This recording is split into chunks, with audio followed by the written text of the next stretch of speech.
ఎప్పుడైతే రేవంత్ రెడ్డి అధికారంలోకి వచ్చారో కాంగ్రెస్ ప్రవేశపెట్టిన సంక్షేమ పథకాలకు సంబంధించి ఆయన వచ్చిన కొద్ది రోజుల్లోనే మొత్తం కూడా చాలా వరకు సంక్షేమ పథకాలను అమలు చేయడం జరిగింది.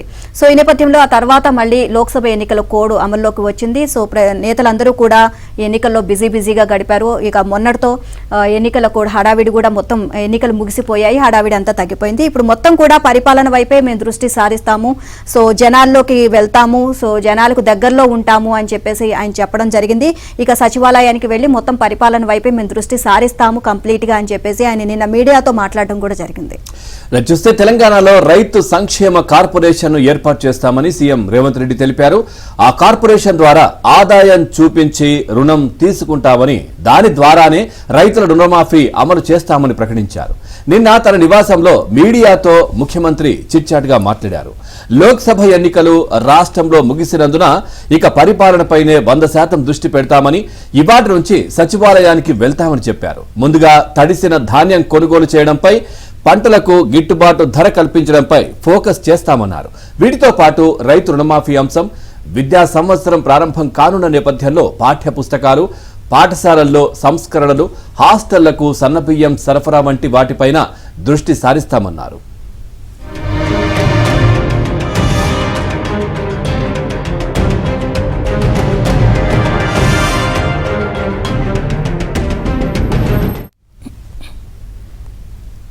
పాలనలో భాగంగా ఆకస్మిక తనిఖీలు, పర్యటనలు కూడా ఉంటాయని చెప్పారు. రుణమాఫీకి సంబంధించి త్వరలోనే ఎస్ఎల్బీసీ సమావేశాన్ని ఏర్పాటు చేసి రైతులకు ఎంత మేరకు రుణాలు ఉన్నాయి అన్నది అంచనా వేస్తాము అన్నారు.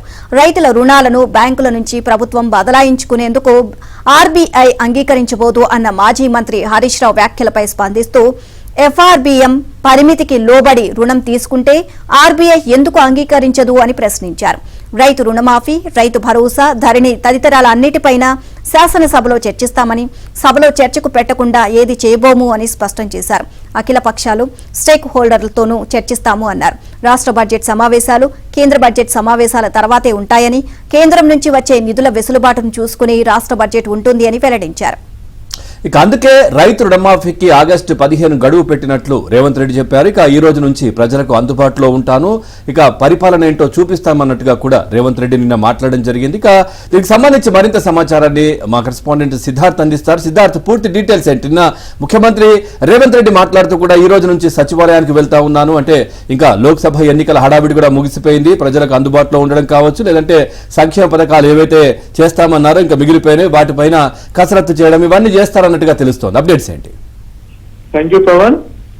మొన్నటి వరకు లోక్సభ ఎన్నికల నేపథ్యంలో బిజీగా గడిపినటువంటి రేవంత్ రెడ్డి ఇంకా పరిపాలన పైన దృష్టి పెడతామని స్పష్టం చేశారు. నిన్న మీడియాతో చిట్ చాట్ నిర్వహించినటువంటి రేవంత్ రెడ్డి పలు విషయాలను మీడియాకు తెలియజేశారు.